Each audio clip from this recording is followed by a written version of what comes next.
நம்முடைய எதிராளியாகிய பிசாசானவன் என்று 1 பேதுரு 5:8 வாசிக்கிறோம். நமக்கு ஒரே ஒரு எதிரி தான் உண்டு. அவன் கண்ணுக்கு தெரியாத எதிரி, ஆவிக்குரிய உலகத்திலே சஞ்சரிக்கிற எதிரி. அவன் பிசாசானவன், சாத்தானானவன். அவன் தான் நம்முடைய எதிராளி. அப்ப மனிதர்கள் எதிர்க்கிறாங்க, மனிதர்கள் போராடுறாங்க, மனிதர்கள் தானே பிரச்சனை சந்திக்கிறான்னா மனிதர்கள் நல்லவங்க தான். அவங்க அல்ல, அவங்களுக்கு பின்னால் நின்று அந்த ஆவி, அந்த பிசாசானவன் நமக்கு விரோதமாய் கிரியை செய்து மனிதர்களை தூண்டிவிட்டு மனிதர்களை பயன்படுத்தி நம்மோடு அவன் யுத்தம் பண்ணுகிறான். நமக்கு விரோதமான காரியத்தை செய்ய வைத்து நமக்குள்ளே கோபத்தை உண்டாக்குகிறான், எரிச்சலை உண்டாக்குகிறான், பயத்தை உண்டாக்குகிறான், டிப்ரெஷனை கொண்டு வருகிறான், நம்மை பயமுறுத்துகிறான். அதற்கு மனிதர்களை அவன் பயன்படுத்துகிறான். இதை நம்ம அறிந்து கொண்டாலே ஈஸியா நம்ம ஜெயித்து விடலாம். அதனால நமக்கு விரோதமாய் போராட மனிதர்களை சாத்தான் தான் தூண்டி எழுப்புகிறான் என்பதை முதலாவது விளங்கிக் கொள்ளணும். அதனாலதான் நம்முடைய போராட்டம் மனிதர்களோடு அல்ல, இரத்தமும் மாம்சமும் உடைய மனிதர்களோடு நம்முடைய போராட்டம் அல்ல. அவர்கள் நம்முடைய சத்துருக்களும் அல்ல. அவங்க நம்மளை பகைக்கலாம், விரோதிக்கலாம், நாம் அவங்கள பகைக்க கூடாது. நம்முடைய போராட்டம் அவங்களோட அல்ல, அவங்களுக்கு பின்னால மறைந்திருந்து செயல்படுகிற ஆவி, அதோடு தான் போராட்டம். அப்போ இந்த சாத்தானோட நம்ம போராடும் போது ஆவியானுடைய பலன் இல்லாம ஜெயிக்க முடியாது. என்னால் சாத்தான் ஆவிக்குரிய உலகத்துல சஞ்சாரம் பண்ணுகிறவன், கண்ணுக்கு தெரியாத எதிரி. அவனோடு நம்ம யுத்தம் பண்ணணும், அவனை ஜெயிக்கணுமானா பரிசுத்த ஆவியானுடைய வல்லமையும் பலன் இல்லாம முடியவே முடியாது. அதனாலதான் ஆண்டவர் பரிசுத்த ஆவி வரும்போது நீங்கள் வல்லமையை பெற்றுக்கொள்வீங்க அப்படின்னு அப்போஸ்தலர் 1:8 சொல்லி இருக்கிறார். அந்த வல்லமை நீங்க பெற்றுக்கொண்டா சுலபமா சாத்தானுடைய வல்லமைகளை நீங்க மேற்கொள்ள முடியும், நீங்க ஜெயம் பெற்றவளாய் இருக்க முடியும் என்று தேவன் தன்னுடைய வல்லமையை நமக்கு தருகிறார். சாத்தானின் வல்லமையை மேற்கொள்ள பரலோகத்தின் தேவன் தம்முடைய வல்லமை நமக்கு தருகிறார் பரிசுத்த ஆவியானவர் மூலமாக. அப்போ அவர் நம்மை பலப்படுத்தி வல்லமை உள்ளவர்களாய் மாற்றுகிறார். இதுல சாத்தான் எப்படி யுத்தம் பண்ணுகிறான்? நேரில் நின்று நான் பிசாசு வந்திருக்கிற, சாத்தான் வந்திருக்கிற, உன்னோட யுத்தம் பண்ண வந்திருக்கிற அப்படிலாம் சொல்ல மாட்டான். அவன் தந்திரமாய் யுத்தங்களை நடத்துகிறவன், தந்திரமாய் நமக்கு விரோதமாய் போராடுகிறவன். அதனால தான் பிசாசின் தந்திரங்களோடு எதிர்த்து நிற்க நீங்க திராணி உள்ளவளா இருக்கணும்னு சொல்லி எபேசியர் 6:13 நம்ம வாசிக்கிறோம்.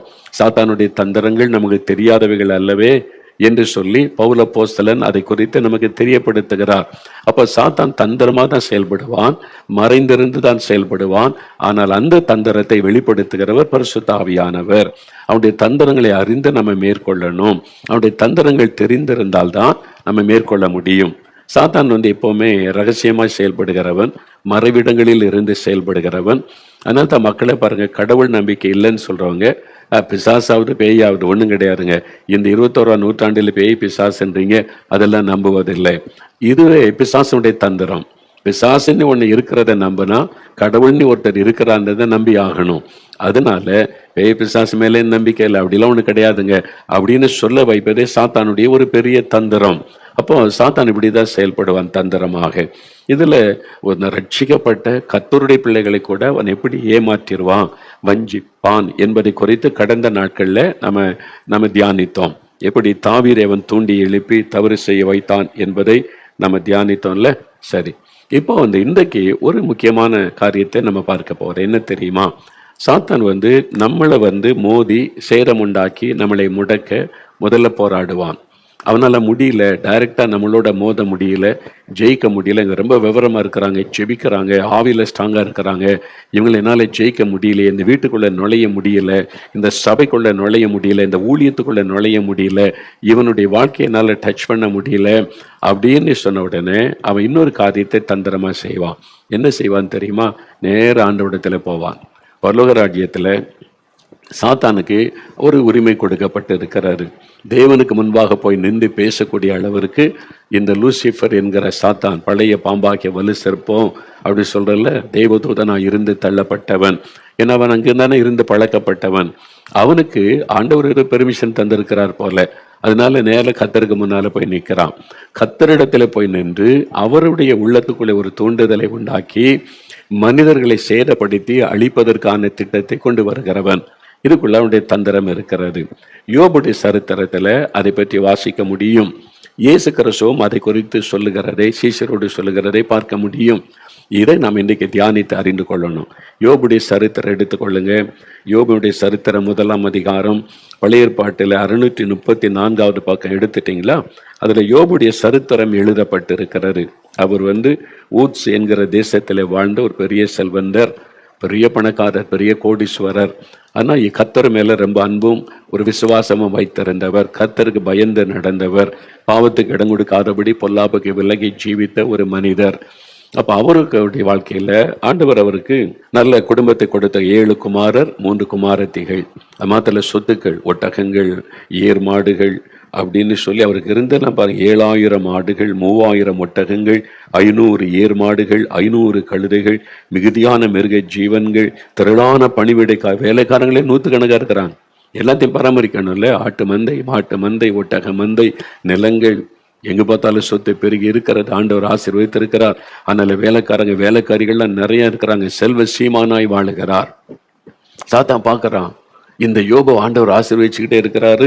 அது மாத்திரம் இல்ல, யோபுவை குறித்து சொல்லும் போது மக்கள் எல்லாம் கர்த்தர் எவ்வளவு பெரியவர், அவனை ஆசீர்வதிக்கிறார், இந்த ஆண்டவருடைய நாம மகிமைப்படுகிறார். கர்த்தருடைய நாம மகிமைப்படுகிறது பார்த்தோன்ன சாத்தானால பொறுக்க முடியல. இந்த யோபை ஏதாவது வழி பண்ணணும், இதே யோபை கொண்டே கர்த்தரை மறுத்து வைக்கணும், ஆண்டவரை தூஷிக்க வைக்கணும். அதற்கு என்ன பண்ணலான்னு சொல்லி யோபை தாக்குவதற்கு, நஷ்டத்தை உண்டாக்க, இழப்பை உண்டாக்க, அவனுடைய ஆசீர்வாதத்தை திருடி கொள்ள திட்டம் போட்டு வருகிறான். ஆனால் அவனால அவனுடைய வீட்டுக்குள்ள நுழைய முடியல. ஏன்னா கர்த்தர் வேலி வச்சு அடைச்சு பாதுகாக்கிறார். கர்த்தர் வேலி வச்சுட்டா அதை தாண்ட எந்த சாத்தானுடைய வல்லமையினால முடியாது.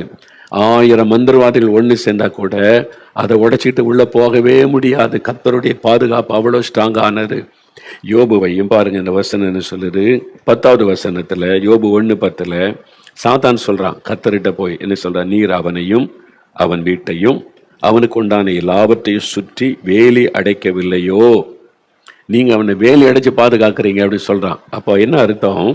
யோபு, அவருடைய பிள்ளைகள், அவருடைய குடும்பம், அவருடைய வீடு, அவருடைய சொத்துக்கள், மிருக ஜீவன்கள், நிலங்கள், வேலைக்காரர்கள், எல்லாத்தையும் சுற்றி ஆண்டவர் வேலி அடைத்து பாதுகாக்கிறாராம். வேலி வச்சனா காங்கிரீட்ல வேலியா அல்லது கம்பி வேலி போட்டிருக்குதா? இதெல்லாம் கண்ணுக்கு தெரியாத வேலி, பரலோகமே போட்டு வைத்திருக்கிற வேலி, பாதுகாப்பின் வேலி. இதை தாண்ட எந்த மந்திர சக்தியால முடியாது, எந்த பிசாசின் வல்லமையால முடியாது. இதுதான் நம்ம அறிந்து கொள்ள வேண்டிய சத்தியம். அப்ப சாத்தான் ட்ரை பண்றான், யோபுடைய வீட்டுக்குள்ளே நுழைந்து ஒரு சேதத்தை உண்டாக்கிட்டா இந்த யோபுவை கர்த்தரை மறுதலித்து விடுவான், ஆண்டவரை தூஷிப்பான், ஆண்டவருடைய உள்ளம் துக்கப்படும் என்று சொல்லி உள்ளே நுழைறதுக்கு முயற்சி பண்ணுகிறான். நுழைய முடியல. அந்த வீட்டை சுற்றிலும் பாதுகாப்பு. சரி, அவன் வீட்டுக்குள்ளதான் நுழைய முடியல. அவனுடைய மந்தைக்குள்ள நுழையலாமா? சேதம் உண்டாக்கலாமா? மரணத்தை உண்டாக்கலாமா? ஆடு மாடுகளை மறிக்க வச்சிடலாமா? சேதம் உண்டாக்கலாமான்னு பாக்குறான். உள்ள போக முடியல. அங்கேயே ஆண்டோடைய வேலி இருக்கிறாரு. அவனுடைய சொத்துக்கள் இருக்குது. இங்க நிலம், இங்க நெல் விளையுது, கோதுமை விளையுது, காய்கறி விளையுது, எங்க பார்த்தாலும் யோபுக்கு நிறைய நிலம் இருக்குது, வருமானம் வருது. அங்க கை வச்சுட்டா அப்ப அங்க ஒரு சேதத்தை உண்டாக்கி நஷ்டத்தை உண்டாக்குறதுக்கு முயற்சி பண்ணா அங்கேயும் நுழைய முடியல. கர்த்தர் வேலி வைத்திருக்கிறார். அப்போ யோபுவையும் அவன் வீட்டையும் அவனுக்கு உண்டான எல்லாவற்றையும் சுற்றிலும் கர்த்தர் வேலி வச்சிருக்கிறார். அந்த வேலியை தாண்ட சாத்தானால முடியவே முடியாது, எந்த மந்திர சக்தியால முடியாது. அது கர்த்தர் தன் பிள்ளைகளுக்கு கொடுக்கிற பாதுகாப்பின் வேலி, அது வச்சிருக்கிறார். நம்முடைய கண்களால பார்க்க முடியாது, சாத்தானுக்கு தெரியும் அந்த வேலி. அதனால சாத்தான் பார்க்கறான், யோபுவை டச் பண்ண முடியல. எல்லா விதத்துல முயற்சி பண்ணியாச்சு, வீட்டுக்குள்ள நுழைய முடியல, அவனுடைய வயல் நிலங்களுக்குள்ள போக முடியல, மந்தைக்குள்ள நுழைய முடியல. எல்லாம் கர்த்தர் வேலி வச்சு பாதுகாக்கிறாரு. இந்த யோபு மூலமா கர்த்தருடைய நாமம் தூஷிக்கப்படணும், இவனை ஆண்டவரை மறுதலிக்கணும். என்ன செய்யலாம்? சேதம் உண்டாக்குனா ஒரு பிரச்சனை வந்துட்டா அது நடக்கும். ஆனா அது கொண்டு வர முடியலையே. அப்ப சாத்தான் பார்க்கிறான், இந்த வேலி வச்சது கர்த்தர், நேர அவர்கிட்ட போகலான்னு சொல்லி ஒரு நாள் கர்த்தருடைய சமூகத்தில் நிற்கிறான். பார்த்தீங்களா? ஒரு நாள் தேவபுத்திரர் கர்த்தருடைய சந்நிதியில் நின்ற போது சாத்தானும் அவர்கள் நடுவிலே நின்றான். சாத்தானும் நடுவில் நிற்கிறான், பரலோகத்துல தேவனுடைய சிங்காசனத்துக்கு முன்பாக. இப்போ ஆண்டவர் அவனை பார்க்கிறார். அவனை பார்த்து சொல்றார், கர்த்தர் சாத்தானை பார்த்து, நீ எங்கே இருந்து வருகிறாய் என்றார். சாத்தான் கர்த்தருக்கு பிரதியுத்தரமாக, பூமி எங்கும் உலாவில் அதில் சுத்தி தெரிந்து வருகிறேன். சாத்தான் சுத்தி திரிகிறவன், பூமி எங்க சுத்தி திரிகிறான். அப்படியே பார்க்குறான், யாரை பிடிக்கலாம், யாரை வந்து ஜெபிக்கிறாங்க, யார் ஊழியம் செய்கிறாங்க, யார் இயேசுவை மகிமைப்படுத்துகிறாங்க, அவங்கள எப்படி தாக்கலாம், நஷ்டம் உண்டாக்கலாம், வியாதியை கொண்டு வரலாம், சுற்றி திரிகிறான். அப்படியே பார்க்குறான், யார் மூலமா இயேசு மகிமைப்படுகிறாரோ அவங்கள கை வைக்கணும், அவங்க மூலமா இயேசுவுக்கு அவமானத்தை கொண்டு வரணும்னு நீ சுற்றி திரிந்து பார்க்கிறான். பூமி எல்லாம் சுற்றி திரிந்தான். இப்போ அவன் யாரை குறித்த எண்ணத்தோடு பரலோகத்து வந்திருக்கிறான் தெரியுமா? இந்த யோபுவை சோதிக்கணும், இல்லை யோபு மூலமா ஆண்டவரை துக்கப்படுத்தணும். அப்போ யோபுவை டச் பண்ணணுமானா ஆண்டவர் வேலி வச்சுட்டாரு, அவர் பெர்மிஷன் இல்லாம தொட முடியாது. அப்போ அந்த வேலியை எடுக்கணும்னா கர்த்தரால தான் முடியும். அதனால தேவ சமூகத்துல வந்து நிக்கிறான். அப்போ ஆண்டவருக்கு தெரிஞ்சுட்டு இவன் எதுக்காக வந்திருக்கிறான் அப்படின்னு. அவர் எல்லாவற்றையும் அறிந்த ஒரு தேவன். அப்ப பாருங்க, கர்த்தர் சாத்தானை நோக்கி, நீ என் தாசனாகிய யோபின் மேல் கவனம் வைத்தாயோ? யோபு குறித்து பேச வந்திருக்கிறான். யோபுவை டச் பண்ண முடியலையே, யோபுவை வச்சு ஆண்டவரை தூஷிக்க வைக்க முடியலையே, யோபு விஷயத்துல பாதுகாப்பு இருக்குது, அதை போய் பரலோகத்துல போய் ஆண்டவட்டத்துல தான் இதை குறித்து பேசணும். தந்திரம், சாத்தானுடைய தந்திரம் வந்து நிற்கிறான். கர்த்தர் அறிஞ்சிட்டார். அப்ப ஆண்டவரை கேட்க சாத்தானை நோக்கி, என் தாசனாகிய யோபின் மேல் கவனம் வைத்தாயோ? உத்தமனும் சன்மார்க்கனும் தேவனுக்கு பயந்து பொல்லாப்புக்கு விலகிறவனுமாய் இருக்கிற அவனை போல் பூமியில் ஒருவனும் இல்லை. ஆண்டவர் யோபை குறித்து சாட்சி கொடுக்கிறார். யோபு ஒரு நீதிமான், சன்மார்க்கன், அவன் பொல்லாப்புக்கு விலகிறவன், தெய்வ பயமுள்ளவன், அவனை போல பூமியில யாருமே இல்லை. அதுதான் சாத்தானுக்கு கோபம். இவன் உள்ள சாட்சியா இருக்கிறானே, இவர் மூலமா இயேசு கர்த்தர் மகிமைப்படுகிறாரே, கர்த்தருடைய வல்லமை வெளிப்படுகிறதே, இவன் மூலமாகவே கர்த்தருக்கு அவமானத்தை கொண்டு வரணும்னு தான் வந்து நின்று பேசுகிறான். கர்த்தருக்கு தெரிஞ்சுட்டு இவன் எதுக்கு வந்திருக்கிறான்னு சொல்லி. இப்போ அவன் வந்து கர்த்தர்கிட்ட என்னன்னு சொல்றான் பாருங்க, யோபு விருதாவாகவா தேவனுக்கு பயந்து நடக்கிறான்? ஒரு கேள்வி கேட்கிறான். நீங்க அவனை ஆசீர்வதிச்சிருக்கிறீங்க, அவனை பாதுகாக்கிறீங்க, வேலி அடைச்சிருக்கிறீங்க, செய்ததெல்லாம் வாய்க்க பண்ணி பெருக பண்ணிக்கிட்டே இருக்கீங்க. அதனால தானே கர்த்தர் நல்லவனை துதிக்கிறான், புகழுகிறான், ஆராதனை செய்கிறான். கொஞ்சம் என்கிட்ட விட்டு பாருங்க, கொஞ்சம் நான் அவனை கை வைத்து அவனுக்கு உண்டானதெல்லாம் எடுத்துட்டேன்னு வைங்க, உண்மை மறுதளிச்சிருவான், உண்மை தூஷிப்பான். சாத்தான் பாருங்க தந்திரமா பேசுகிறான். ஆண்டவர் உடனே சொல்றார், என் தாசனாகி யோபு அப்படிப்பட்டவன் அல்ல, நான் யோபுவை நம்புகிறேன், என் மேல் அவன் வைத்திருக்கிற அன்பு பெரிது, விசுவாசம் பெரிது, ஒரு நாளும் இந்த உலக காரியத்துக்காக என்னை மறுதளிக்க மாட்டான், என்னை விட்டு விலக மாட்டான். கர்த்தர் வந்து யோபை குறித்து சாட்சியா பேசுகிறார். உடனே சாத்தான் கேட்கிறான் பாருங்க, நீங்க எனக்கு ஒரு அனுமதி கொடுங்க, நான் வந்து அவனுடைய வாழ்க்கையில சில ஆசீர்வாதத்தை பிடிங்கிடுறேன், அது எடுக்கப்பட்ட போயிட்ட யோபு மறுதளிச்சிருவான். கர்த்தர் சொல்ல அப்படிலாம் கிடையாது, என்னை எல்லாத்தையும் எடுத்தா கூட யோபு மறுதளிக்க மாட்டான், என் மேல அவன் அன்பு வைத்திருக்கிறான், உலகத்தில் உள்ள பொருட்களை காட்டில என்னை நேசிக்கிறான். பார்க்கலாமா? பார்க்கலாம். சவால். இப்ப 2 பேருக்கும் பரலோகத்தில் வாக்குவாதம் நடந்து சாத்தான் வந்து ஆண்டவருடைய உள்ளத்தை தூண்டி விட்டு ஒரு சவாலுக்கு இழுத்து யோபை வச்சுதான் சவால் நடக்குது. யோபை வச்சுதான் கர்த்தரும் பேசுகிறார், சாத்தானும் பேசுகிறான். சரி, அப்ப ஆண்டவர் வந்து சொல்றார், சரி யோபு கையில இருக்கிறான்ல, நீ செஞ்சுக்க. ஆனா ஆண்டவர் என்ன சொல்றாரு பாருங்க, கர்த்தர் ஒரு சோதனை இந்த மாதிரி சாத்தான் தந்திரமா வந்து சோதிப்பதற்கு நிற்கும் போது ஆண்டவர் என்ன சொல்றாரு பாருங்க, 12ஆம் வசனத்துல, கர்த்தர் சாத்தானை நோக்கி, இதோ அவனுக்கு உண்டானவைகள் எல்லாம் உன் கையில் இருக்கிறது, அவன் மேல் மாத்திரம் உன் கையை நீட்டாதே என்றார். அப்பொழுது சாத்தான் கர்த்தருடைய சந்ததியை விட்டு புறப்பட்டு போனான். இப்ப ஆண்டவர் சொல்றார், அவனுக்கு உண்டான எல்லாம், அவனுடைய சொத்துக்கள், அவனுடைய வேலைக்காரர்கள், பிள்ளைகள் எல்லாம் உன் கையில இருக்கிறப்பா, வேலை எடுத்துட்டேன், விட்டு கொடுத்துட்டேன், யோபு மேல மட்டும் கை வைக்க கூடாது. அதாவது பாத்தீங்களா, ஆண்டவர் வந்து சாத்தானுக்கு ஒரு அனுமதி கொடுக்கிறார், ஒரு சவாலை ஆண்டவர் ஏற்றுக்கொள்ளுகிறார். சாத்தான் விடுகிற சவாலை ஏற்றுக்கொள்கிறார். யோபை குறித்து கொடுக்கப்பட்ட சவால், உங்களை குறித்தும் என்னை குறித்தும் கூட சவால் உண்டாகும். ஆண்டவர் சவால் விடுவார். சாத்தான் வந்து தூண்டி எழுப்பி நம்மை சோதிப்பதற்காக உத்தரவை பெற்றுக்கொண்டு வருவான். நல்ல மருந்தராருங்க, தந்திரமாய் வருவான். அனத சத்துரு சோதித்திட தேவ உத்தரவுடன் வருவான் அப்படின்னு ஒரு அழகான பாட்டை பரிசுத்தவான் எழுதி வச்சிருக்கிறாங்கல்ல. சத்துரு சோதித்திட தேவ உத்தரவோடு வருவான். இப்போ தேவனுடைய உத்தரவோட யோபுடைய வாழ்க்கைக்குள்ள சாத்தான் நுழைகிறான். இப்போ ஆண்டவர் வேலையை எடுத்து விட்டுட்டார். ஓகே, யோபு மட்டும் தொடக்கூடாது, கண்டிஷனோட தான் ஆண்டவர் சொல்லுகிறார். சாத்தானுக்கு ரொம்ப சந்தோஷமாயிட்டு யோபுவை கொண்டே கர்த்தரை மறுதளிக்க வைக்கணும் அப்படின்னு சொல்லி வந்து, நீங்க பார்த்தீங்கன்னா ஒரே நாள்ல அவனுடைய சொத்துக்கள் எல்லாம் எடுக்கப்படுகிற, ஜஸ்ட் ஒன் டே. காலையில பெரிய செல்வ சீமான், மாலையில பார்த்தா ஒண்ணுமே இல்லை, எல்லாத்தையும் சாத்தான் எடுத்துட்டான். விபத்தை உண்டாக்குகிறான், திருடர்களை கொண்டு அடுத்தவங்களை கொண்டு வந்து களவாட வைக்கிறான், பெரிய சேதத்தை உண்டாக்குகிறான். எல்லாம் போய்விட்டு வேலைக்காரர்கள் இழந்துட்டாங்க. 10 பிள்ளைகள் ஒரே நாள்ல அவங்க எல்லாம் விருந்துக்கு ஒரே இடத்துல சகோதர சகோதரிகள் கூடி இருந்தா வெறும் காற்று அடித்தது, வீடு நொறுங்கி விழுந்து எல்லாரும் இறந்துட்டாங்க. யோசித்து பாருங்க, 10 பிணங்கள் கடத்தப்பட்டிருக்கிற எல்லாம் யோபுடைய பிள்ளைகள். 10 பேரும் எடுத்துட்டான் சாத்தான். எல்லா சொத்துக்களும் போய்விட்டாரு. எல்லாம் அங்கங்க ஒவ்வொரு வேலைக்காரன் ஓடி வந்து நியூஸ் மட்டும் சொல்றான், இந்த மாதிரி போச்சு, ஆடு போச்சு, மாடு போச்சு, ஒட்டகம் போச்சு, கழுதுகள் போச்சு, எல்லாத்தையும் எடுத்துட்டாங்க, நான் ஒருவன் மாத்திரம் வந்திருக்கிறேன். அப்போ அது யோபு தனித்து விடப்பட்ட நிலைமை, எல்லாவற்றையும் இழந்து போன நிலைமை. என்ன நடக்கிறது, என்ன காரணம்? வெளியில உள்ள யாருக்குமே தெரியாது. ஊரார்கள் எல்லாம் பேசியிருப்பாங்க, ஆனா யாருக்காவது ஏதாவது தெரியுமா? நமக்கு வேதத்துல இது சரித்திரம் எழுதப்பட்டதுனால நமக்கு தெரியும் இதுக்கு பின்னால் இருப்பது யார் என்று. அதுக்கு பின்னால் இருப்பது சாத்தான், அவனுடைய தந்திரங்கள். யோபுவை கொண்டு ஆண்டவரை மறுதலிக்க வைக்கணும்னு சொல்லி சவால் விட்டு இந்த காரியத்தை செய்து கொண்டிருக்கிறான். அப்ப இதெல்லாம் யோபுக்கு தெரியாது. சாத்தான் போய் கர்த்தரிடத்துல சவால் விட்டது, ஆண்டவர் சவாலை ஏற்றுக்கொண்டதெல்லாம் தெரியாது.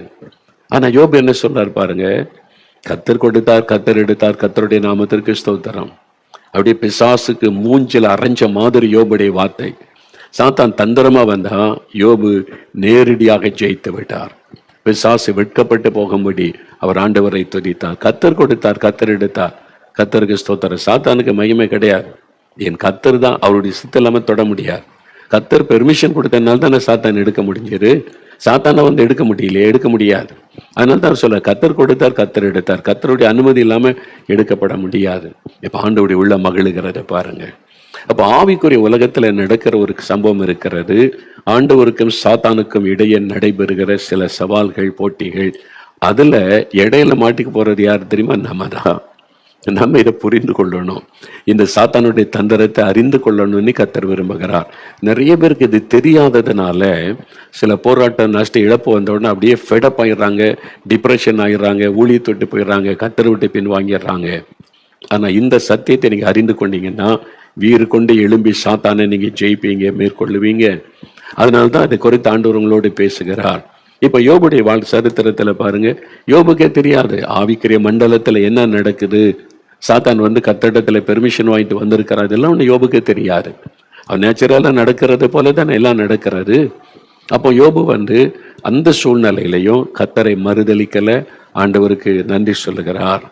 இதுதான் கர்த்தர் நம்மிடத்தில் எதிர்பார்க்கிறார், உங்ககிட்ட அவர் எதிர்பார்க்கிறார். அப்போ சாத்தான நம்ம ஜெயிக்கணுமானா அவனுடைய தந்திரங்களை நம்ம முதலாவது அறியணும். இது ஏன் அந்த உடனே ஆண்டவரை முறுமுறுக்கிறது, கேள்வி கேட்கறது, ஆண்டவரை குற்றம் சொல்லுவது, எனக்கு இப்படி நடக்கணும், எனக்கு அப்படி நடக்கணும், என்ன நான் என்ன பாவம் செஞ்சுட்டேன் அப்படிலாம் ஆண்டவர்கிட்ட மோதுவது, அது பாவம். சாத்தான் நம்மளை மோத விட்டு வேடிக்கை பார்ப்பான். நீ போய் ஆண்டவர்கிட்ட மோது. என்ன கத்தர் சொன்ன, ஆண்டவர் தான் எல்லான்னு சொன்ன பாரு, நடந்துக்குல்ல, இழந்துட்டல்ல, அவமானம் தானே, நிந்த தானே, போய் கத்தர்கிட்ட மோது. இதுதான் பிசாசுடைய தந்திரம். ஆனா யோபு பாருங்க, அதுக்கு இடம் கொடுக்கல. என் கர்த்தர் நல்லவர், என் மீது அன்புள்ளவர், தீமை செய்ய மாட்டார், கர்த்தருக்கு ஸ்தோத்திரம். அப்போ நம்ம ஸ்தோத்திரத்தினால் அவர் ஜெயிக்கிறார். அப்ப நம்முடைய வாழ்க்கையில் கூட இப்படி நடக்குமா? நடக்கும். இப்போ டிஜேஸ் தினகரன் உங்களுக்கு தெரியும்ல, நம்ம கண்ணால பார்த்த நம்முடைய தேசத்துல மிகுந்த வலிமையாய் பயன்படுத்தப்பட்ட தெய்வ மனிதர். லட்சக்கணக்கான மக்களை மூலமா ரட்சிக்கப்பட்டாங்க. இப்பவும் எங்க போனாலும் அவங்களால ரட்சிக்கப்பட்ட மக்களை சந்திக்க முடிகிறது.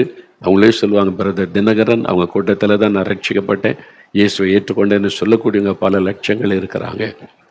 ஆனா அப்படி மகிமையாய் ஊழியம் நடந்து கொண்டு வந்த அந்த சமயத்துல ஒரு விபத்து ஏற்படுகிறாரு. அந்த விபத்துல அவருடைய மகள் மரிக்கிறாள். நம்ம எல்லாருக்கும் தெரிந்த ஒரு காரியம் தான். அவருடைய மகள் மரித்து போகிறாள். பிரதர் சிஸ்டர்லாம் காயப்பட்டு ஆஸ்பத்திரியில் வைக்கப்பட்டு இருக்கிறாங்க. நிறைய பேருக்கு கொஸ்டின், ஏன் ஒரு ஊழியக்காரனுடைய மகள் இப்படி ஒரு விபத்துல மரிக்கணும், ஏன்? பல கேள்விகள். ஆளாளுக்கு ஒன்று சொல்றது, எழுதுறது, ஒரு ஏற்கனவே காயப்பட்ட உள்ளத்துல ஈட்டினால மறுபடியும் குத்தி காயப்படுத்துறது, இதெல்லாம் செஞ்சாங்க. இந்த காலத்துல நடந்தது. அது இது ஏன் நடந்துச்சு, இதனால ஆளுக்கு ஒரு காரணம் சொன்னாங்க. ஆனா உண்மை என்ன இருக்கு பின்னால் இருப்பது? சில வருடங்களுக்கு பிறகு பிரதர் தினகரன் அவங்களே அந்த காரியத்தை குறித்து அறிந்து பேசினாங்க. என்ன சொன்னாங்கன்னா, அவங்களும் சோர்ந்துட்டாங்க. அவங்களுக்கும் கேள்வி, அவங்களும் மனுஷன் தானே, அவங்களும் அப்படிதான், நானும் சாதாரண ஒரு மனுஷன் தான், ஆண்டவர் கிருபையை பயன்படுத்த அப்படிதான் பிரதர் சொல்லுவாங்க. அப்ப அவங்களுக்கும் ஒரு பல கேள்விகள். ஏன் ஆண்டவர், இனிமேல் நான் போய் எப்படி போய் இயேசு நல்லவர், அன்புள்ளவர், உங்களை நேசிக்கிறார், ஆசீர்வதிப்பார், பாதுகாப்பான்னு எப்படி நான் பிரசங்கம் பண்றது? என் குடும்பத்தையே நீங்க காப்பாத்தல, என் மகளையே நீங்க காப்பாற்றல, எல்லாரும் பரிகாசம் பண்ற அளவுக்கு காரியம் நடந்துகிட்டு இருக்குது. இனிமே எப்படி இப்ப நான் உண்மை குறித்து நான் பேச முடியும், மக்கள் மத்தியில நிற்க முடியும் என்பதாய் சோர்ந்துட்டாங்க. ஆனா ஆண்டவர் மேல உள்ள அன்பு போகல. தினம் அவ்வளோ அடிபட்டு காயப்பட்டு அதோடு கூட வீட்டில் இருந்தாலும் ஜெபம் பண்ணுவாங்களே, காலையில குடும்ப ஜெபம், சகோதரி பால் எல்லாம் சேர்ந்து குடும்பமா ஜெபம் செய்வாங்களா, தவறாம பாட்டு பாடி வசனம் வாசி குடும்ப ஜெபம். அது ஆண்டவர் மேலுள்ள அன்பை அவங்க விட்டு விடவில்லை, இழந்து போகவும் இல்லை. ஆனா பல கேள்விகள் உள்ளத்துல, ஏன் இன்னும் எப்படி நான் ஊழியம் செய்யறது, எப்படி போய் நான் மற்றவங்கள்ட்ட பேச முடியும் என்பதை போல. அப்போ ஒரு சமயம் அவங்க குடும்ப ஜெபத்தில் உட்கார்ந்திருக்கும் பொழுது ஆவியானவர் பலமாய் இறங்கினார். பரிசுத்த ஆவியானவர் இறங்கினார். இறங்கி அவளை நிரப்பின போது ஆண்டவர் பேச ஆரம்பித்தார்.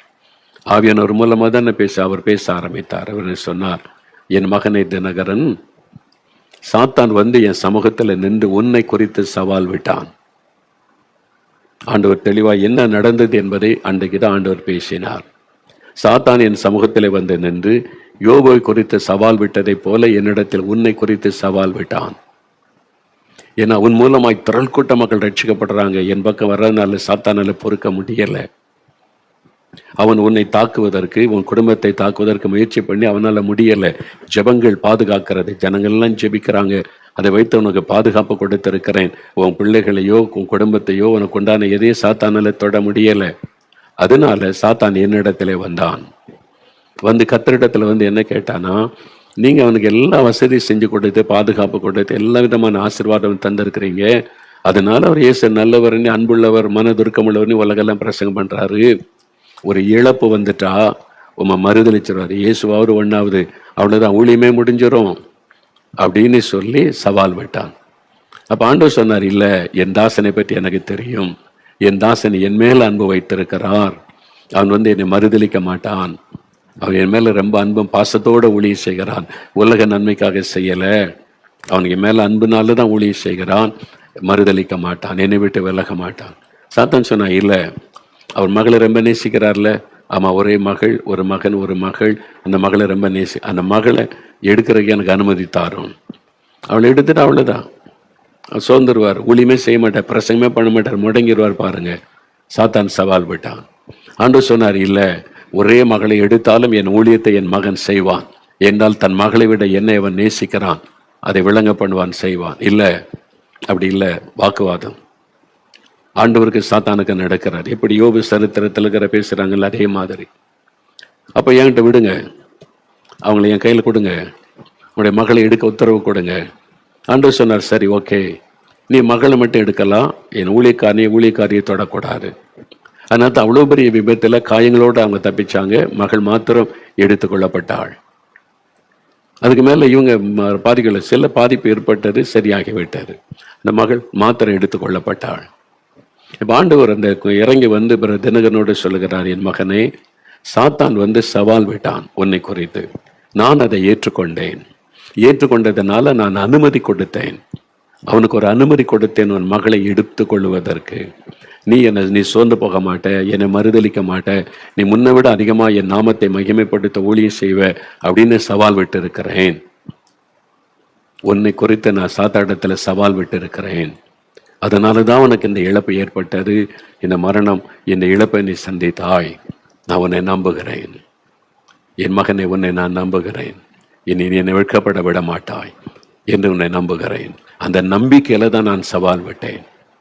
அந்த வார்த்தை கேட்ட உடனே பிரதர் தினகரன் அவங்க கண்ணீரோடு சொன்னாங்க, ஆண்டவரே, உம்மை நான் அவமானப்பட விட மாட்டேன், சாத்தான் ஜெயிக்க விட மாட்டேன், நான் உம்மை நேசிக்கிறேன், நான் முன்னிலும் அதிகமா ஊழியம் செய்வேன், நீர் அன்புள்ளவர், மனதுருக்கம் உள்ளவர், ஆசீர்வதிக்கிறவர், பாதுகாக்கிற தேவன் என்று முன்னில் அதிகமாக நான் பிரசங்கம் பண்ணுவேன், சுவிசேஷத்தை அறிவிப்பேன், ஊழியத்தை நான் அதிகமாய் செய்வேன் என்று தன்னை அர்ப்பணித்துக் கொண்டாங்க. அதன் பிறகுதான் அவங்க திடன் பெற்று எழும்பி மறுபடியும் ஊழியம் செய்ய ஆரம்பிச்சாங்க.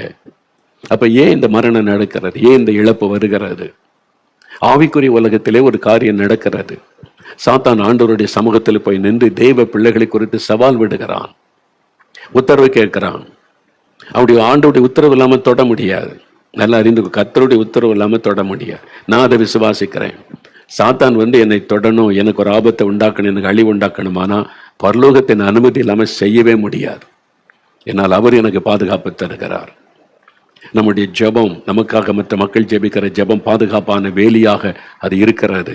அதை தாண்டி சாத்தானால வர முடியாது, மந்திரவாதத்தால வர முடியாது, பில்லி சூனியத்தால அதனால தான் எத்தனையோ பேர் மந்திரவாதம் பண்றாங்க, பில்லி சூனியம் பண்றாங்க. தொட முடியல, பாதிக்க முடியல, கொஞ்சம் மோதி பார்ப்பான். சில காரியத்தை ஆண்டவர் அனுமதிப்பார், இந்த அளவுக்கு போ, இதுக்கு மிஞ்சி போகாதேன்னு சொல்லி. நீங்க பாருங்களேன், சாத்தான் இப்போ தினகரன் ஜெயித்து மறுபடியும் சுவிசேஷத்தை அறிவித்து சாத்தானுக்கு அவமானத்தை கொண்டு வந்தாங்க, ஆண்டவருக்கு மகிமையை கொண்டு வந்தாங்க. அப்ப நம்ம வாழ்க்கையில தெய்வ பிள்ளைகள் ஆண்டவரை பின்பற்றி நம்ம ஜெபிக்கும் போது எழுப்புதல், ஜெபிக்கிறோம், சுவிசேஷம் அறிவிக்கிறோம், ராஜ்யத்தை கட்டுகிற பணி செய்கிறோம். ஏன் இந்த மாதிரிலாம் நடக்குது அப்படின்னா, பின்னால் இருக்கிற காரியம் சாத்தானுக்கு சில சமயம் அனுமதி கொடுக்கப்படும். அவன் தந்திரமா போய் ஆண்டவரிடத்துல பெர்மிஷன் வாங்கிட்டு வந்துடுவான். இதுதான் சாத்தானுடைய தந்திரம்.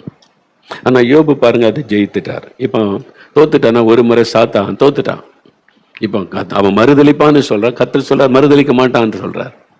இப்போ அந்த எல்லாம் எடுத்துக்கொள்ளப்பட்டாச்சு. யோபு என்ன சொல்லுவான், பரலோகமும் கவனிக்கிறது, சாத்தானு கவனிக்கிறான். யோபு என்ன சொல்லுவான், கர்த்தர் கொடுத்தார், கர்த்தர் எடுத்தார், கர்த்தருடைய நாமத்தை ஸ்தோத்திரம், பிசாசு அவமானப்பட்டு போனான், பரலோகமே ஆர்ப்பரித்து துதித்திருக்கும், சந்தோஷம் அன்று சொல்லி இருப்பார். பாத்தியா, நான் அப்பவே சொன்னேன், என் தாசனாக யோபை பற்றி எனக்கு தெரியும், அவன் மறுதளிக்க மாட்டான், குறை சொல்ல மாட்டான், எனக்கு தெரியும். இப்ப பிசாசு வெட்கப்பட்டானா, அவன் எத்தனை முறை தோத்தாலும் அவனுக்கு வெக்கமும் கிடையாது, அவமானமும் கிடையாது, திரும்ப திரும்ப திரும்ப வந்து நிற்பான். பாருங்களேன், 2 அதிகாரம் 1 வசனம் பார்த்தா, பின்னொரு நாளிலே தேவபுத்திரர் கர்த்தருடைய சந்நிதியில் வந்து நின்ற போது, தேவதூதர்கள் எல்லாம் வந்து நிக்கிறாங்க, சாத்தானும் அவர்கள் நடுவிலே கர்த்தருடைய சந்நிதியில் வந்து நின்ற. இப்ப மறுபடியும் வந்திருக்கிறான். பின்னொரு நாள், முதல்ல தோத்து போயிட்டு அவமானப்பட்டு போனான், அதோட ஓடி போக வேண்டியதானே, திரும்ப வந்துட்டான். இதான் பிசாசு, திரும்ப திரும்ப திரும்ப வருவான். நம்ம தான் சோர்ந்து போறாங்க, அவன் சோர்ந்தே போறதில்லை. தோத்தாலும் சோர்ந்து போறதே கிடையாது. அதனால நம்மளும் சோர்ந்து போகக்கூடாது. பிசாசு என்னதான் பண்ணாலும் சோர்ந்து போகக்கூடாது. நம்ம ஆண்டவரை துக்கப்படுத்தி தரக்கூடாது, ஆண்டவருக்கு ஒரு அவமானத்தை கொண்டு வந்துடக்கூடாது. சரியா? அதுதான் நம்ம இந்த சத்தியத்தில் அறிந்து கொள்ளணும். சாத்தான் மறைந்திருந்து செயல்படுகிறவன், தந்திரமாய் செயல்படுகிறவன், அதை நம்ம அறிந்து கொள்ளணும். இப்ப மறுபடியும் வர்றான். இப்ப வந்த உடனே கர்த்தர் சாத்தானை பார்த்து, நீ எங்கே இருந்து வருகிறாய் என்றார். சாத்தான் கர்த்தருக்கு பிரதியுத்தரமாக, பூமியில் எங்கும் உலாவி அதில் சுற்றி திரிந்து வருகிறேன். மறுபடியும் அதே காரியம் சொல்றான்.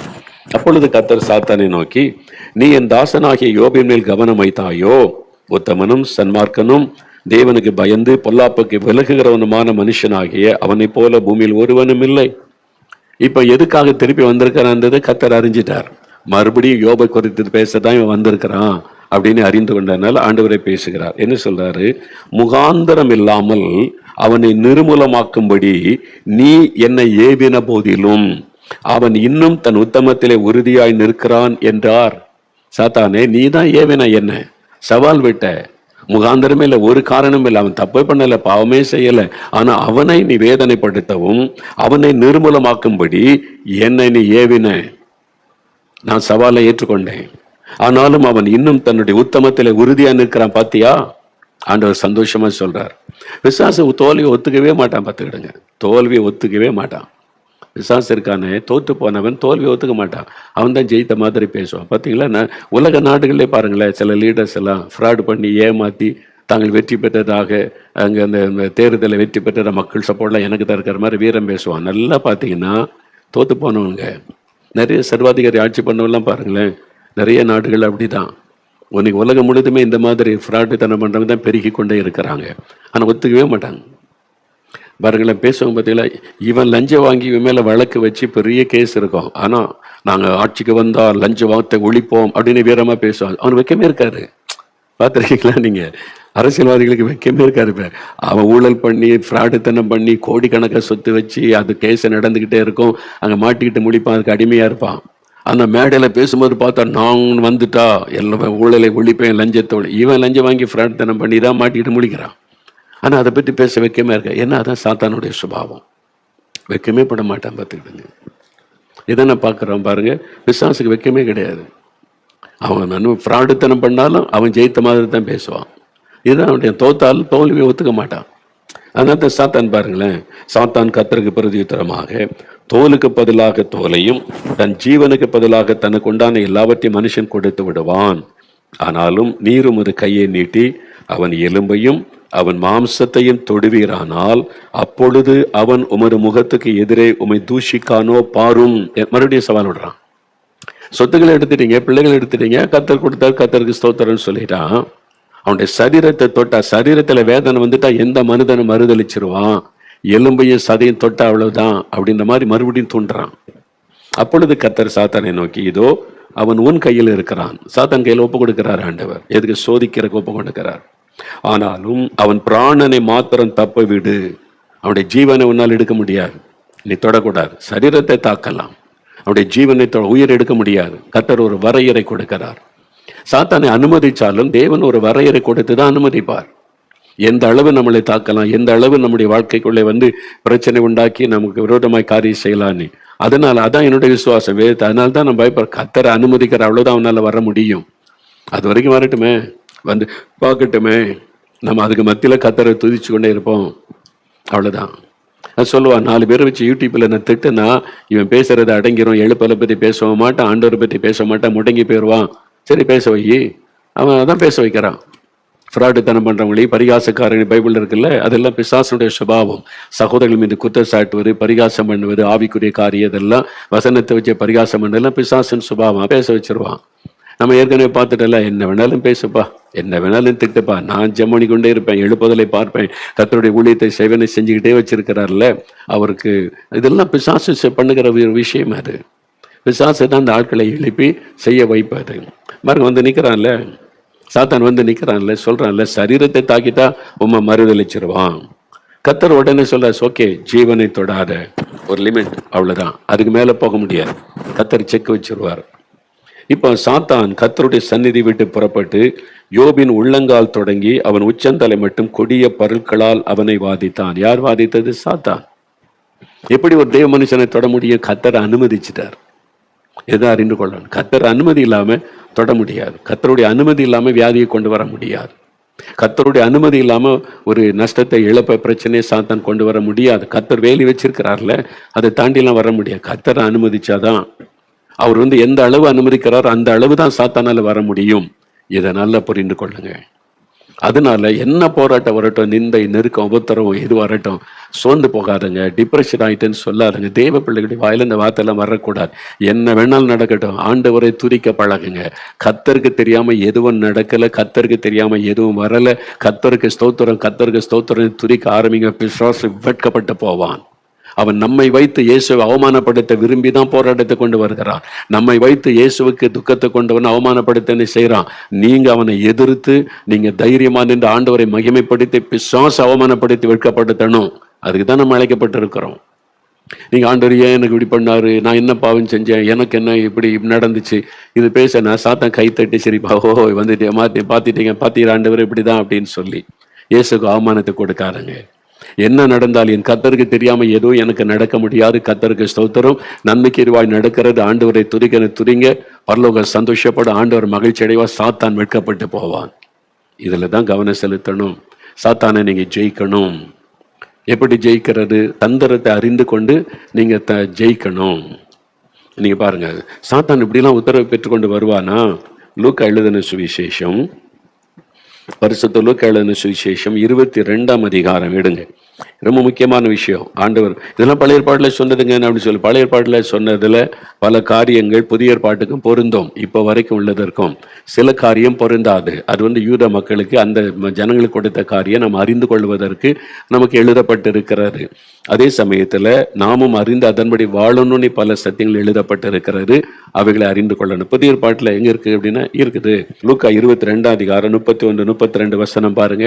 இயேசு சிலுவையில் அறையப்படுவதற்கு காலம் நெருங்கி வந்த போது ஆண்டவர் தன் சீஷரோட கூட பேசும்போது என்ன சொல்றார்? 31, 32, பின்னும் கர்த்தர் இயேசு கிறிஸ்து, சீமோனே சீமோனே, இதோ கோதுமையை சுளகினால் புடைக்கிறது போல சாத்தான் உங்களை புடைக்கிறதற்கு உத்தரவு கேட்டுக்கொண்டான்.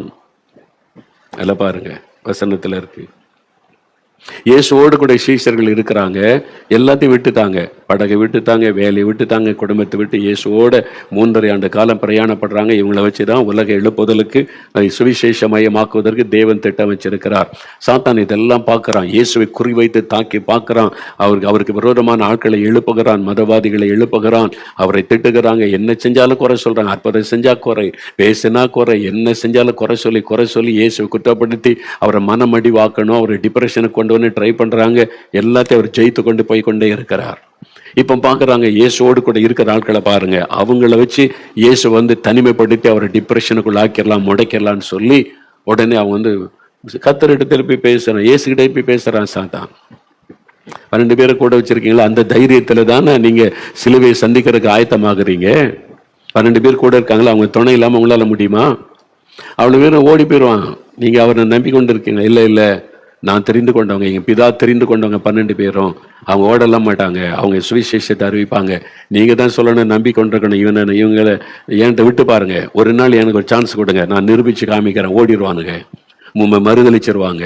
பேதுரெல்லாம் சவால் விடுறாருல, பரலோகத்துல இருந்து வெளிப்பாடு வந்ததுன்னு உங்க வீட்டு ஓடி போயிடுவான். ஐயா அவ்வளவுதான், திரும்பி வரவே மாட்டான். இயேசு சொல்றாரு, இல்ல அவங்கெல்லாம் ஓட மாட்டாங்க, என் சுவிசேஷத்தை அறிவிப்பாங்க, உலகெல்லாம் போவாங்க, எனக்காக உயிரையே கொடுக்க அர்ப்பணித்து வந்தவங்க. அப்படிலாம் ஒன்றும் கிடையாது. சவால் விடுறான். இப்போ ஆண்டவர் வந்து ஏற்றுக்கொண்டார். சரி, அவங்கள வந்து நான் சோதிப்பதற்கு எனக்கு ஒரு வாய்ப்பு கொடுங்க. ஆண்டவர் பெர்மிஷன் வாங்குறான்.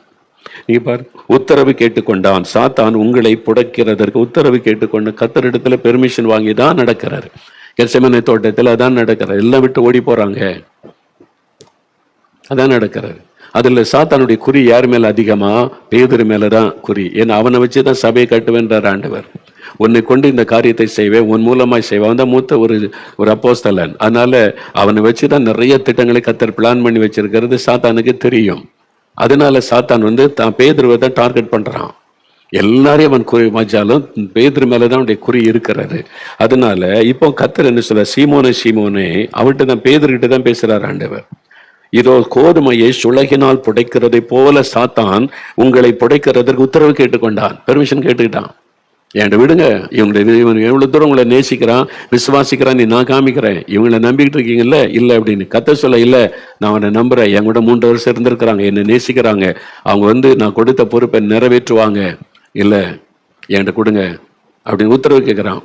சரின்னு சொல்லிட்டாரான். ஓகே, இன்னும் ஒரு நாள் தானே இருக்குது, பண்ணி பாரு அப்படின்னு சொல்லி இப்போ இந்த ஆண்டவர் ஒரு ஜெபம் பண்றார். இதில் தான் கவனிக்கணும். நானும் உன் விசுவாசம் ஒளிந்து போகாதபடி உனக்காக வேண்டிக் கொண்டேன். பேதுருவுக்காக இயேசு வேண்டிக் கொள்றார். இந்த சோதனை வரப்போது, சாத்தான் உள்ள நுழைகிறான். சாத்தான் வந்து தந்திரமாய் ஒரு பெரிய சோதனை கொண்டு வர போகிறான். விசுவாசம் ஒளிந்து போக கூடாது, அதான் முக்கியம். உன் விசுவாசம் ஒளிந்து பாருங்க, யோபு அவ்வளவு சோதிக்கப்பட்ட போதிலும் கர்த்தர் மேல வச்சு விசுவாசத்தை விட்டு விடவில்லை. அவர் சொல்லுங்க, என் மீட்பர் உயிரோடு இருக்கிறார் என்பதை அறிவேன், அவர் என்னை கொண்டு போட்டாலும் அவர் மேல் நம்பிக்கையா இருப்பேன். யோபு சொல்ற, அங்கதான் பிசாசுக்கு அடி விழுகிறாரு.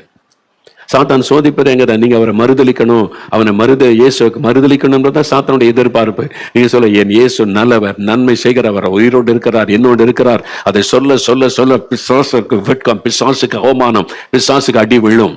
அதுதான் ஆண்டவர் எதிர்பார்க்கிறார். நீங்க அப்படிதான் பிசாசை ஜெயிக்கணும்.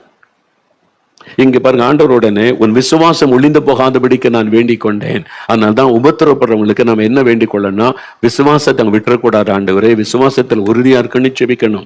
நைஜீரியாவில் கிறிஸ்தவங்க கொல்லப்படுறாங்க, தென் வட கொரியாவில் கிறிஸ்தவங்க ஜெயிலில் சித்திரவதை பண்ணப்படுறாங்க, இது மாதிரி சீனாவில் கிறிஸ்தவங்க கொல்லப்படுறாங்க, பல தேசங்கள்ல கிறிஸ்தவங்களுக்கு அவமானம், கொல்லப்படுறாங்க, ரத்த சிந்துறாங்க, பாடுபடுறாங்க. நம்ம அவங்களுக்காக ஜெபிக்கும் போது என்ன ஜெபிக்கணும்? மணிப்பூர்ல போடப்பட்ட போது என்ன ஜெபம்? விசுவாசம் ஒளிந்து போகாதபடி ஜெபிக்கணும். அதான் இயேசு கற்றுக் கொடுத்தது. விசுவாசத்தை மட்டும் அவங்க விட்டுறக்கூடாது. ஆண்டவர் மேல இருக்கிற விசுவாசம், ஆண்டவரை மறுதலிச்சு போயிடக்கூடாது. விசுவாசத்தை விட்டுவிட இந்த ஜெபத்தினாலதான் பேதுரு காப்பாற்றப்படுகிறார். அதனால்தான் பேதுருக்கு இயேசுவை 3 முறை மறுதலிச்ச போதிலும் அவர் மனு கசந்து அழுது மனம் திரும்ப என்ன காரணம்? இயேசுனுடைய ஜெபம். அதனாலதான் நாம ஜெபிக்கணும் ஜெபிக்கணும் ஜெபிக்கணும் சொல்றோம். ஆனா சில சோம்பேறி ஊழியக்காரங்களுக்கு ஜெபத்தை பெற்ற உணர்வே இல்லை. அது பிசாசு பயன்படுத்துகிற பாத்திரமா சில ஊழியர்கள் மாறி போயிட்டாங்க. ஜெபம் தேவையில்லை, ஜெபம் தேவையில்லை. இயேசுவே சொல்றாரு, உனக்காக நான் ஜெபிக்கிறேன் பேதுரு, உன் விசுவாசம் ஒளிந்து போகாதபடி. இதெல்லாம் இயேசு நம்ம கற்றுக் கொடுத்த பாடம். அதனால்தான் உபத்திரப்படுற கிறிஸ்தவங்களுக்கு நம்ம ஜெபிக்கும் போது, ஆண்டவரே அவங்க விசுவாசத்தை விட்டுவிடக் கூடாது, பலப்படுத்த, விசுவாசத்துல உறுதியா இருக்கணும்னு நம்ம ஜெபிக்கணும். புரிஞ்சதா? அதனால நீங்களும் விசுவாசத்துல உறுதியா, உங்க விசுவாசத்தை தான் பிசாசு டச் பண்ணுவான். ஆண்டவரை மறுதலிக்க, அதனால்தான் அவர் மனுஷகுமாரன் வரும்பொழுது விசுவாசத்தை காண்பாரோ. கடைசி காலத்துல வரக்கூடிய போராட்டமே விசுவாச போராட்டம் தான். அதனாலதான் ஆண்டவர் சொன்னார், பத்திரிகையில வாக்குத்தத்த செய்தி எழுது, விசுவாசிகளை பலப்படுத்தி விசுவாசத்தில் உறுதியா நிக்கணும். அதனாலதான் ஜெபிக்கலாம் நிகழ்ச்சியில் அற்புத அடையாளங்களை சொல்லி மக்களை உற்சாகப்படுத்தி விசுவாசத்துல நிலைநிறுத்து. கர்த்தர் சொன்னதுனாலதான் இதெல்லாம் செய்து கொண்டு இருக்கிறோம். ஏன்னா கடைசி காலத்துல வரக்கூடிய போராட்டமே விசுவாச போராட்டம். விசுவாசத்துலதான் சாத்தான் கை வைப்பான். மனுஷகுமாரன் வரும்பொழுது விசுவாசத்தை காண்பாரோ அப்படின்னு ஆண்டு சொல்லி இருக்கிறார். அங்கதான் பிசாசு கை வைப்பான். இதைத்தான் அறிந்து கொள்ளணும். இந்த சாத்தானுடைய தந்திரத்தை அறிஞ்சிட்டீங்கன்னா ஈஸியா அவனை ஜெயித்து விடலாம். இப்ப ஆண்டவர் வேண்டிய இயேசுவே சொல்றார், நீ குணப்பட்ட பின்பு உன் சகோதரரை ஸ்திரப்படுத்து. அதே ஆண்டவர் சொல்றார். பேதுரு தான் முன்னால வைக்கிறார், நீ தான் பேதுரு, உனக்காக வேண்டிக் கொண்ட, நீ பாதுகாக்கப்படுவ, நீ உன் சகோதரர்கள் உடன் இருக்கிற எல்லாரையும் ஸ்திரப்படுத்து. அதனால்தான் பேதுரு தான் லீட் பண்றாரு எல்லாரையும். அப்போஸ்தலர் நடபடியில பாருங்க, எல்லாரையும் தைரியப்படுத்தி லீட் படுத்தி கொண்டு போகிறார். 1 பேதுரு தான் முதலாவது எழுதின புஸ்தகம். அவர் தான் எழுதுகிறார். உபத்திரவ காலம், ரோமர்களால் உபத்திரவம் சபைக்கு வந்தபோது முதல் புஸ்தகமே அவர் எழுதுகிற கடிதமே உபத்திரவப்படுவது நல்லது, உபத்திரத்தின் வழியா தான் போகணும், பயப்படாதங்கன்னு தைரியப்படுத்த உபத்திரவப்படுகிற கிறிஸ்தவங்களுக்கு எழுதினதான் 1 பேதுரு. அதுதான் முதலாவது எழுதின கடிதமே. அப்ப இதெல்லாம் வேதத்தின் சத்தியம். அப்ப இந்த கடைசி காலத்துல போராட்ட உபத்திரவத்திற்கு ஆண்டவர் சில சமயத்துல அனுமதி கொடுக்கலாம். மோகலாசர் கையில கொடுங்க, நான் ஒரு சொலல வச்சு பொடைச்சு எடுக்கிறேன்னா சரி பாத்துக்கன்னு சொல்லுவார் ஆண்டவர். அந்த பாடு வழியா போய் தான் ஆகணும். அந்த உபத்திரத்தின் அதுக்குதான் நான் கடந்து வந்த பாதை. இப்ப கண்டு இதை விட பயங்கரமான அவமான நிந்தைகளை கடந்து வர ஆண்டவர் நடத்தினார். ஆண்டவர் நான் சோர்ந்து போக ஆண்டவர் விடல. எனக்காக இயேசு விண்ணப்பம் பண்ணி இருப்பார். என் விசுவாசம் ஒளிந்தரக்கூடாது. எத்தனை பேர் இப்போ லட்சக்கணக்கான மக்களுடைய ஜபம் என்னை பலப்படுத்துகிறாரு. உங்களுடைய ஜபம்லாம் என்னை தாங்குகிறாரு. அதனால சாத்தான் எத்தனை போராட்டம் கொண்டு வந்தாலும் தைரியமாய் முன்னேறி செல்ல முடிகிறாரு. அப்ப சாத்தான் தந்திரமா தான் வருவான். அவன் கர்த்தரிடத்துல போய் பெர்மிஷன் வாங்கிட்டு வருவான் உங்களை சோதிக்க. நான் அதுக்கு அப்படி பெரிய ஆளா நினைக்காதங்க. நீங்க சாட்சியா இருக்கீங்கல்ல, வேலை செய்யற அதை கெடுக்கிறதுக்கு அவன் உத்தரவு வாங்கிட்டு வருவான். உங்க வீட்டுக்குள்ள சமாதானத்தை கெடுக்க, ஒரு போராட்டத்தை கொண்டு வர, வியாதியை கொண்டு வர, நெருக்கத்தை கொண்டு வர, நஷ்டத்தை கொண்டு வர உத்தரவு வாங்கிட்டு வருவான். நீங்க அதை புரிந்து கொண்டு துதிக்க பழகுங்க. எல்லாத்துக்காக ஸ்தோத்திரம் பண்ணுங்க. சாத்தான் தோல்வி அடைவான். இழந்து போனதெல்லாம் 2 மடங்கா பெற்றுக்கொள்வீங்க.